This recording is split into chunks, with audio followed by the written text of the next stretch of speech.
while encouraging hope and faith. The title of this broadcast is Getting Help for Yourself. Getting Help for Yourself. And I'm kind of going to be using some notes from a booklet that we wrote called Thoughts from a Clinician. Getting Help for Yourself Voluntary. I'm going to be reading some of the stuff that I wrote here and talking through it as well. Mental disorders are treatable, but many people do not seek out help until their symptoms become severe. And unfortunately, we see this all the time, that by the time a person comes, their symptoms are so severe that it requires a more severe response, okay? If you have come to the point in your life where you feel that you need assistance, then you are not alone. There is hope and support for you. If you present to the hospital, seek help and are admitted, then this will be considered a voluntary admission. Voluntary admissions can help to identify symptoms, clarify the diagnosis, and stabilize symptoms. So let me say here, if you're listening to me and you've come to the point when you feel or you think that you may need to admit yourself into the hospital for mental health concerns, then I applaud you and I would encourage you to do that. If you do that, then that's called what we call a voluntary admission. Going into the hospital, voluntary, can do a lot of things. Number one, like I said before, like I read here, it can help you clarify the diagnosis. You can get answers, especially if you also may be dealing with other chronic health conditions. And when we talk about mental illnesses, we're talking about medical disorders, okay, because a mental illness is a medical disorder. When we talk about severe and persistent mental illnesses, we're talking about chronic conditions.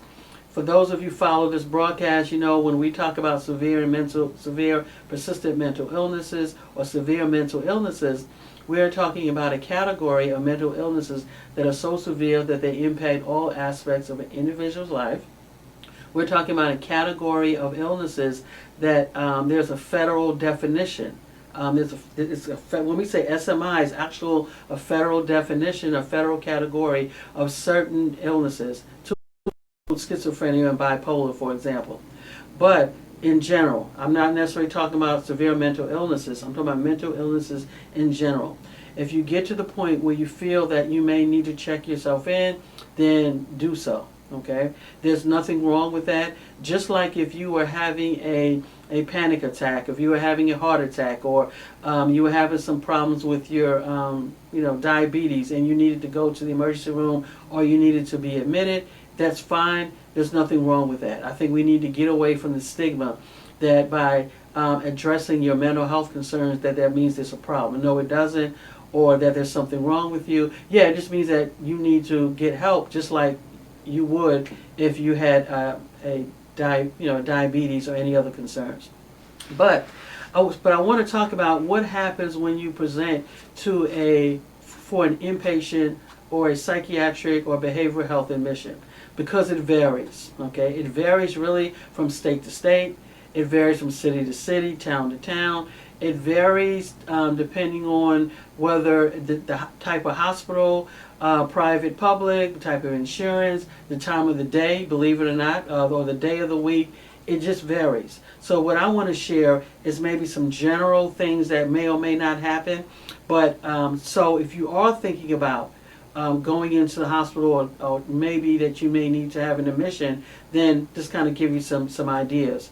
What I was going to say before I sidetrack myself is that when especially if you have other chronic issues, say like diabetes or just other chronic diseases, that in addition to the behavioral health or mental health concerns, then going into the hospital may be the best thing, because you can kind of get the medications adjusted or kind of run tests and see exactly what's going on.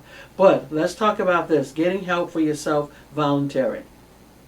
As I said before, your experience at the hospital will vary depending on your insurance, the hospital, the time of day, your symptoms, if you are admitted involuntarily, and if you are already on medication. So a lot happens when you present there, okay? But just because you make it to the hospital doesn't mean that you or your loved one will be admitted. For example, if you're already on medications, the hospital staff may call your outpatient treatment team for information, make adjustments, and send you home with a follow-up appointment. So what am I saying here? Let's say I present to the hospital. Usually we're going through the emergency room and say, hey, I think I need to go into the hospital. I'm having some mental health concerns, okay? It depends on the hospital. They may call and say, okay, we're going to have somebody come down from the mental health to kind of evaluate you. That could be a clinical social worker. It could be a psychiatrist, whoever. Someone will come down and evaluate, okay? They will evaluate. And then they'll get a history from you. They'll talk about what's going on. And depending on, and it can go either way. So for example, let's just say you present to the hospital there, you're talking to the person, that's doing the evaluation, and they find out that you already have an outpatient doctor that you see, and that you do have medications, or maybe you ran out of medication, or that you ran out of medications. You have them, but you ran out. Or you have them, but they're not working. But that you have an outpatient provider.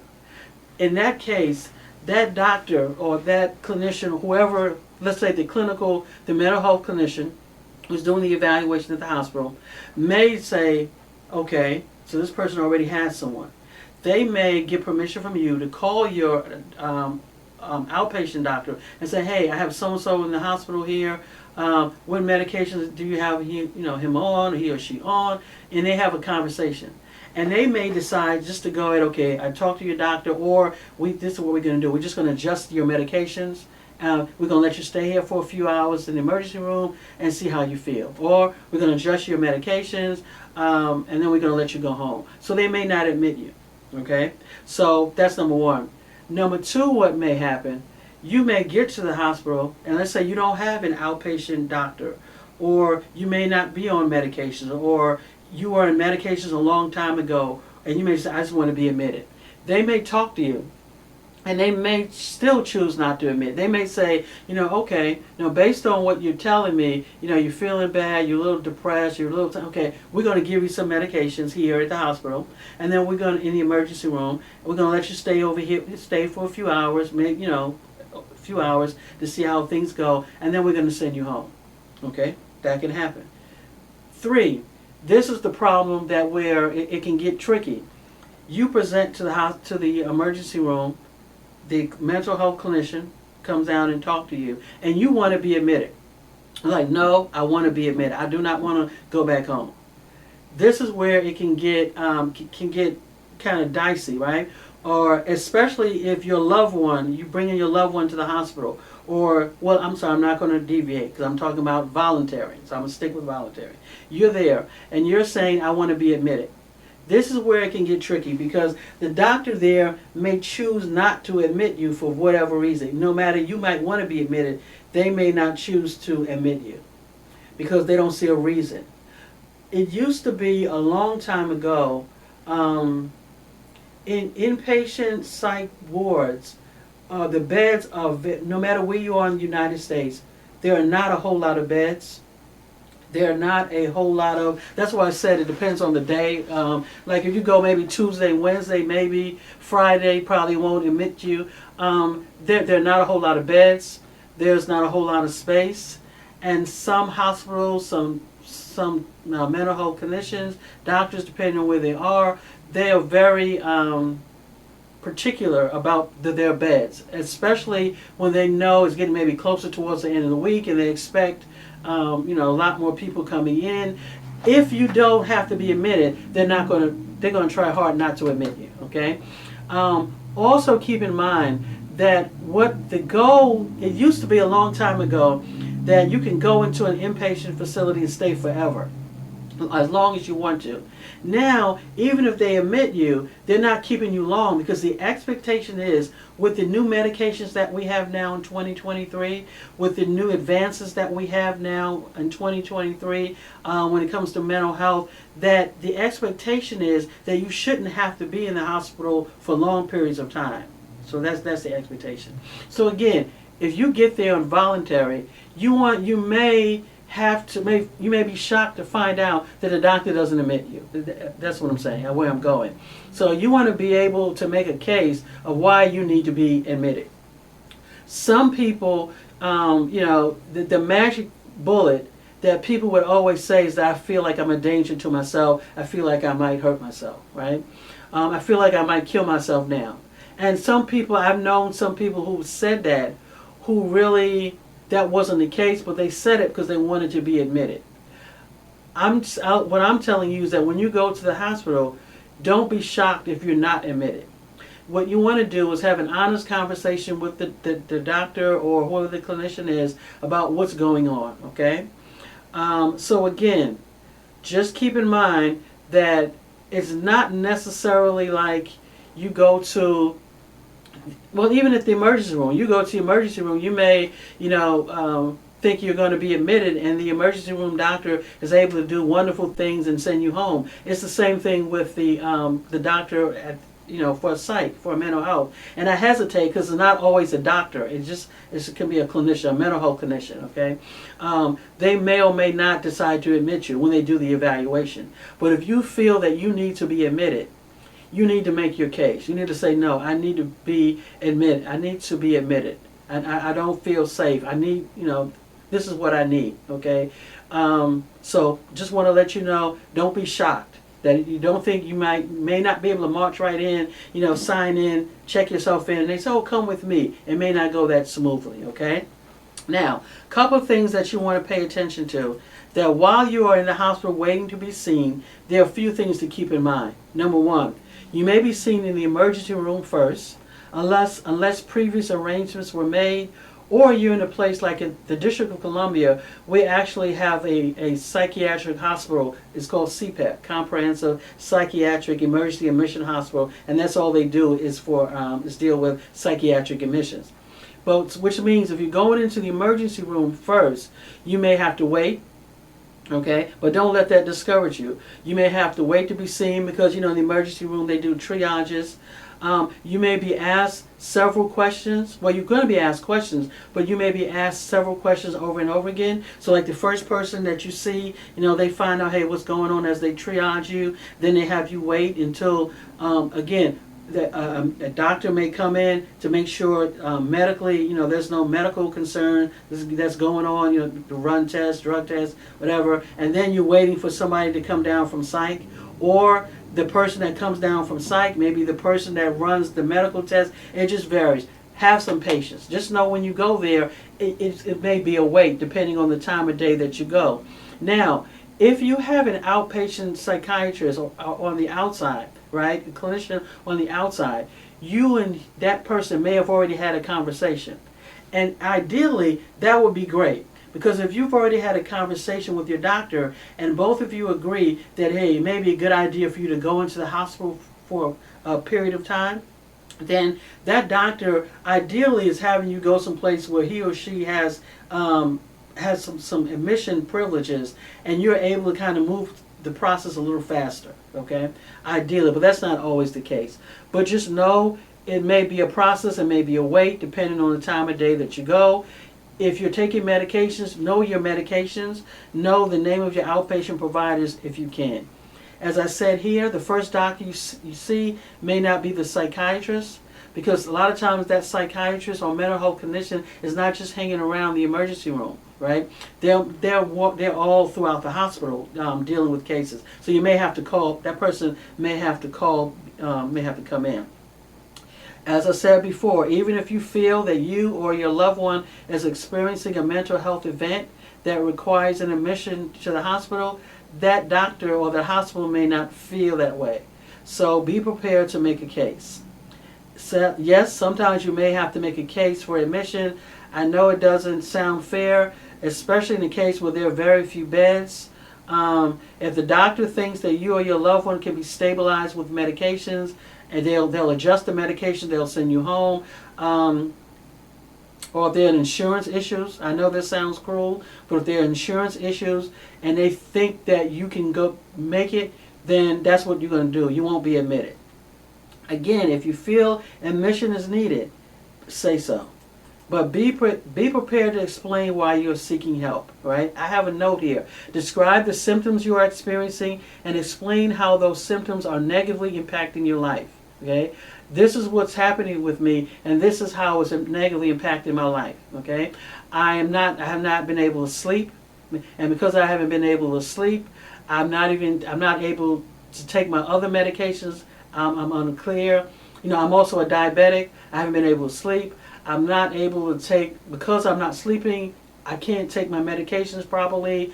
My diabetes is my numbers are shot because I can't sleep, because I can't eat. I'm not eating. I'm so weak. Because I'm weak, I can't take, you really have to make a case. And I know people are listening to me, oh, that sound, I have to do all of that. I've been doing this a long time, and I'm telling you, I've seen people, I've taken people, gone with people, right, and who should be admitted, and they're not admitted. We had a case here in Virginia a few years back where this gentleman was he was actually in the House of Representatives, and he took his son, he was, I want to say House of Representative. He was an elected official. So you would think an elected official went to the hospital, got turned away.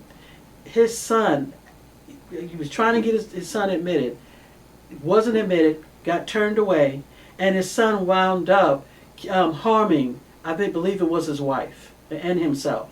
So this happens all the time. People go to the hospital asking for an admission. For whatever reason, they don't get admitted. Some people go back home and they wind up harming themselves, killing someone, harming themselves in some way. And then everybody's like, well, why? They were at the hospital. Why weren't they admitted? Because everyone who goes there is not admitted. You have to be able to make a case. If you go there and you feel like your loved one needs to be admitted, then you need to be able to holler, scream, do whatever you can. Say, no, I cannot take this person back home.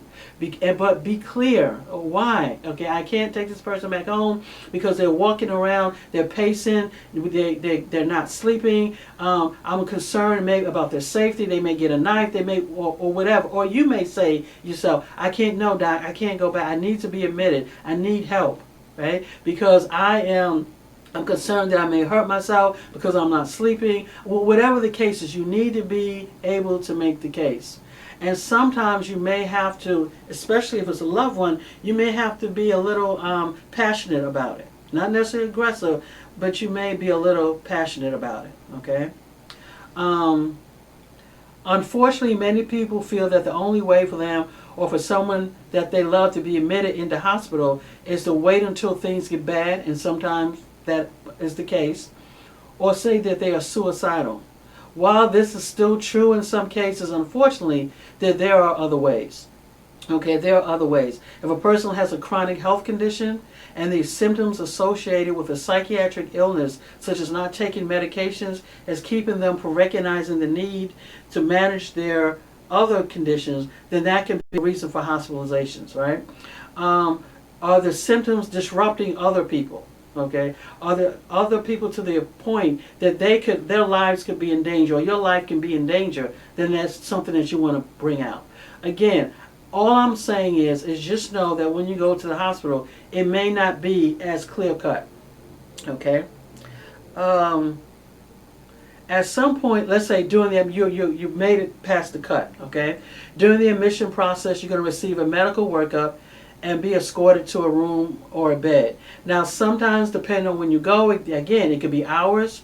You may go straight from the emergency room to a bed almost immediately. You may have to wait somewhere I've heard of some people waiting for days to get a bed. So it varies. When you get there, you may be assigned a single room. You may have to share a room. Okay. Some hospitals look better than others. Some hospitals are nicer than others. I'll just leave that there. But it doesn't matter. You're there to get help.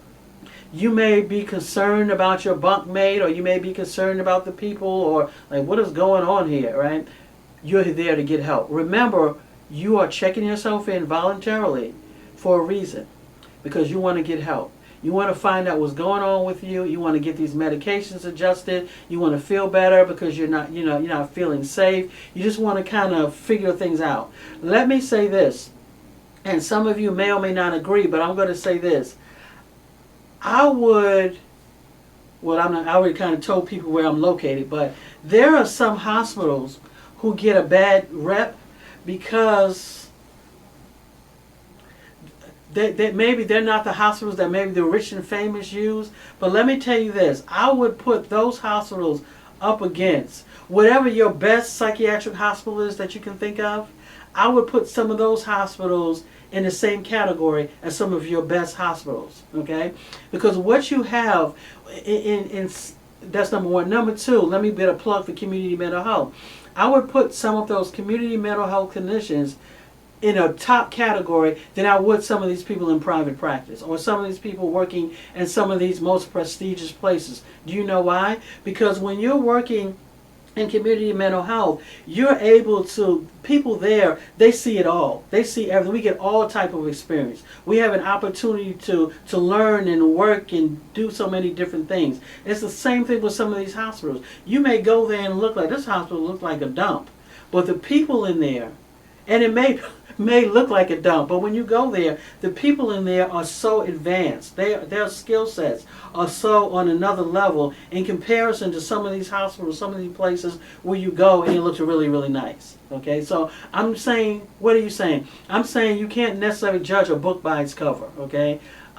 Because there, I can think of this one particular, they call themselves an institute, and they have to, their doctors and staff have to call over to the other hospital that people may think is less prestigious for help because they don't know, exactly what they're going on, what they're, I'm not going to say what they're doing, but they're not as skilled. So again, you can't judge a book by its cover, okay? It's the moral of that little rant. But when you go there to the hospital, it may not be what you think it is or what you thought it was, but remember why you're there. But while you're there, one of the things that you want to do, and this is a plug, if you have family member, okay, especially if you have a family member and you are instrumental in encouraging your person, your friend, your loved one to go into the hospital, you want to be involved, okay? You want to visit. You want to get a chance to know who the attendings are. You want to get a chance to know who the clinical team is or the discharge planner is. You want to have a conversation. When you go there, if you're as a member, if you are the person being admitted, you want to ask questions. You want to attend the different groups. You want to ask, this is a time to ask questions of your doctor, to ask questions of your treatment team. You want to find out, okay, what's going on with me, to get educated, to learn as much as you can, okay? Ask questions about the diagnosis, about the medications. Find out about your discharge plan. Because again, as I said before, the goal is not to keep you in the hospital forever. As I said before, people are only there for a couple of days. Whenever you're being discharged, you want to make sure that you have a good discharge plan, okay? You should have, if you're placed on medications, you should either have a prescription, you should know where you're going to be able to get your medications from. If you're able to fill your medications there in the hospital, do so. You should have an outpatient follow-up, right? You should know someone in the hospital should have made outpatient follow-up for you, right? That means they got in touch with someone in the community, a therapist and someone in the community who can see you once you're out of the hospital. Because once you're in the hospital, that's just the first step. Now the next step is learning how to live with a mental illness, because there's life.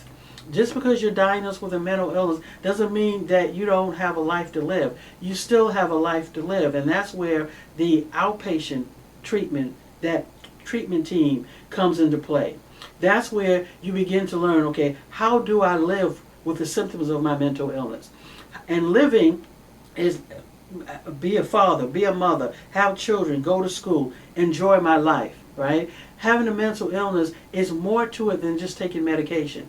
There's more to it than just seeing your doctor on a regular basis or talking to a therapist. You have a life. You are a person who may be diagnosed with schizophrenia, a person who may be diagnosed with bipolar, a person who may be diagnosed with depression, okay? Whatever it is, but you still have a life, okay? So that's what we want to kind of keep in mind, is that you still have a life. That is what the outpatient team will do.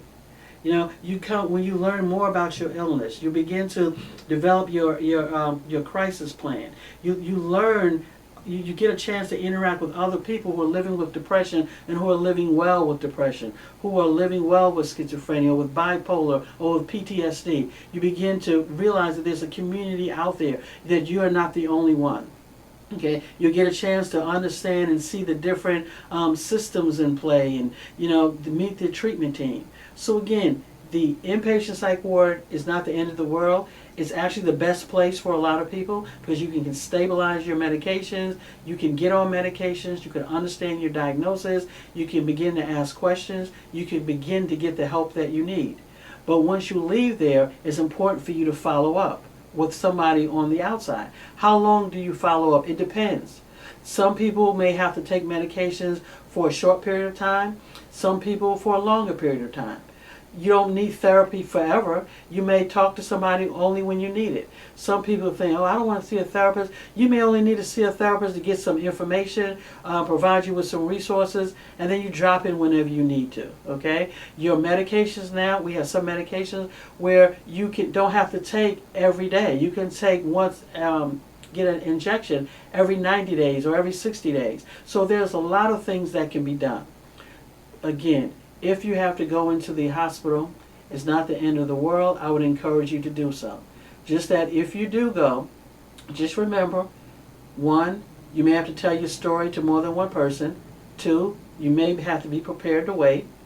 3, you may not get admitted because the doctors, the treatment team there may decide to do other things to try to keep you from having to be admitted, because like I said, they may be able to give you medications there, let you stay for a few hours, and they may be able to get you outpatient follow-up as well. So while you're there in the emergency room, that team that's working, they may be able to call and make some phone calls and say, hey, Mr. Smith, we were able to, we're not going to admit you because we think you're doing well. We think that you can make it with follow-up. So hey, there's a prescription. I was able to call over to Dr. Jones, and she can see you tomorrow at 12 o'clock. Right? So that's the goal. They may do that. So again, but don't let the fear or the embarrassment or what people may say about you having to be admitted into the hospital or about you seeking help stop you. Because when you get to the emergency room and you talk to the person there, they may come up with some other ideas and strategies where you may not need to be admitted. But if you are admitted, just know that it could be a wonderful thing. It could be a great thing because now you're getting even more help that you need. So again, It's Getting Better All the Time Mental Health Outreach, providing information and support while encouraging hope and faith. You can log on to our website at igbatt.com. Again, make hope an option. No matter what you're going through, there is always hope, and never give that up.